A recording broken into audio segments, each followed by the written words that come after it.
All right, welcome back to the channel. It's your boy Fanon, and in this video, we're going to talk about a welterweight matchup that could be taking place hopefully soon.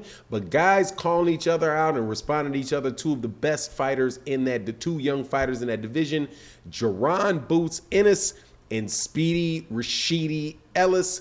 Let's talk about that in this video.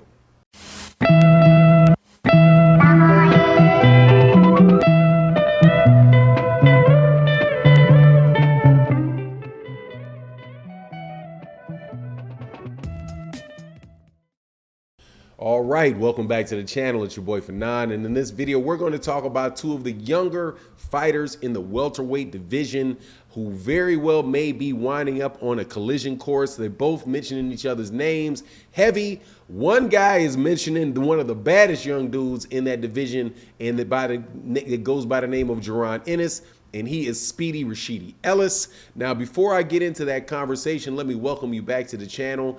If you are a longtime subscriber and supporter, thank you so much for your continued support. If you are new to the channel, hey, please accept my invitation to hit that subscribe button, hit the bell icon so you can be notified of when we release more videos.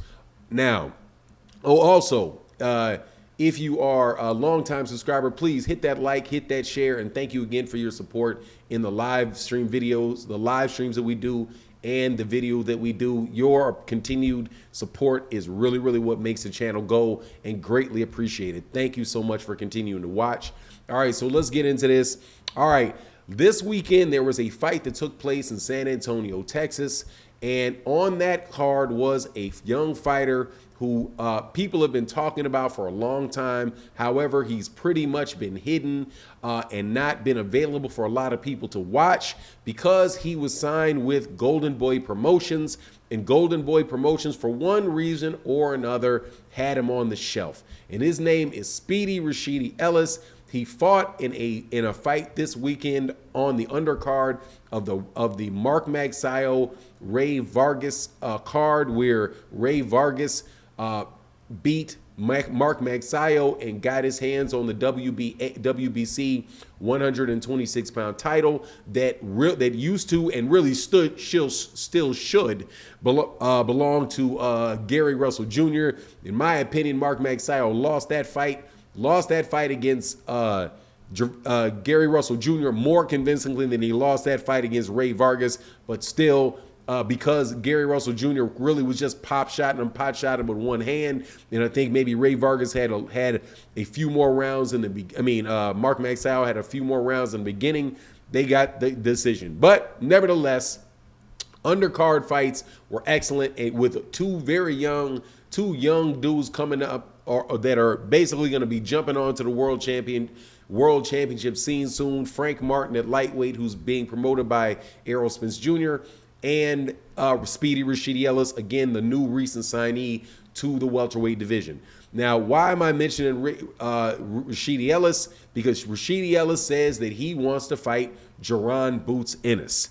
Jaron Boots Ennis, who is also on Showtime, right? So he fights on PBC cards. He fights on the same network that the PBC will eventually feature Speedy Rashidi Ellis on, because that particular fight with Rashidi Ellis was not on. I do not believe that was actually on the Showtime telecast. It was on the undercard, and Rashidi Ellis just beat the brakes off this dude, got him out of there in the first round.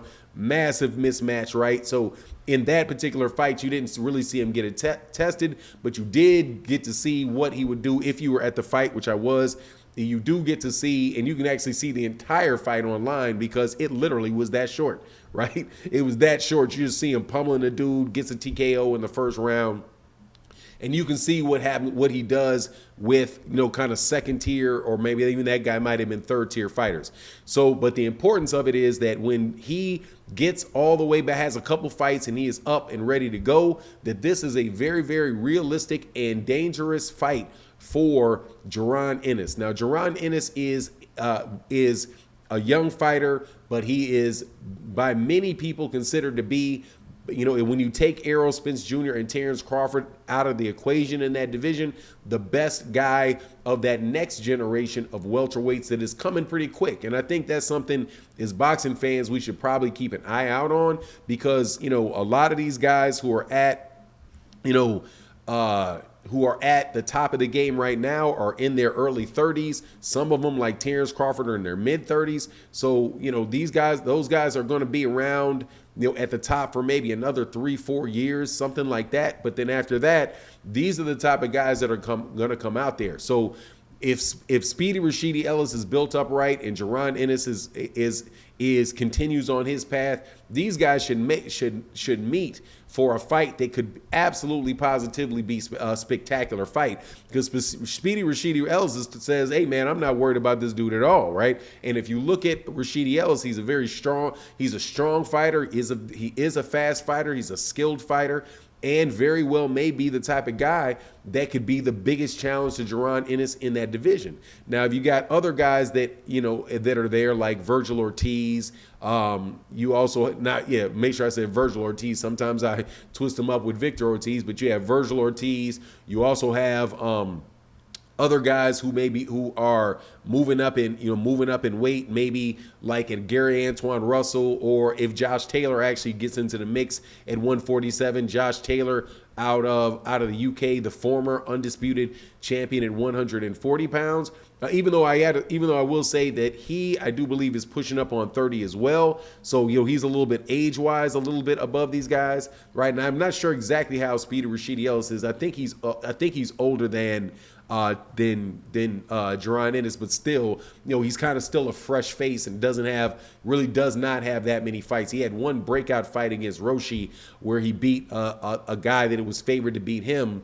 But I think that may be one of the reasons that Oscar De La Hoya and those guys stuck him on that bench, because, you know, they don't really promote black fighters that well over there or very consistently over there at Golden Boy. Really good to see him over here. Now, who do I have in the fight? I would have Jaron Ennis over Rashidi Ellis, obviously, because of what I've seen Jaron do, and I'm not going to believe.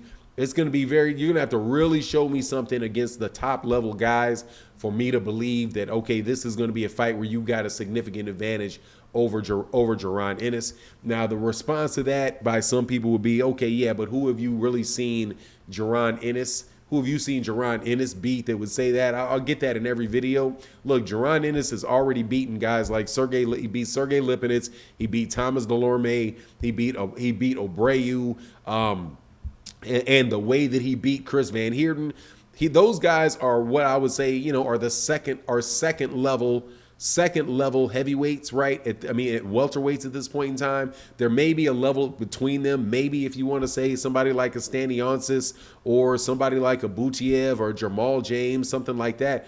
But the way that he beat those guys, he was so far above and beyond them that you know that the next level of guy is going to have just as much of difficulty with him. And I just don't think anybody other than the real upper level guys in those divisions are really going to be doing anything with him. But Speedy Rashidi Ellis may very well be that type of talent, but you know, it's kind of the short and the stockiness of him that kind of his build would make it seem that he would be more like have difficulties with the length and the speed of Jaron Ennis. But it's something I'm looking forward to for sure, and young guys to keep our eyes out on over the next couple years, to really have right now you can check these guys out and watch them. You know, it may not be that big a fight, but hey, man, when you know who they are, it's a few extra good weeks of a few extra good boxing matches to keep your eye on during the year, and that don't hurt anybody, you know. But anyway, that's my take on the matter. You let me know what you think in the comment section, and with that, I'm out. Peace.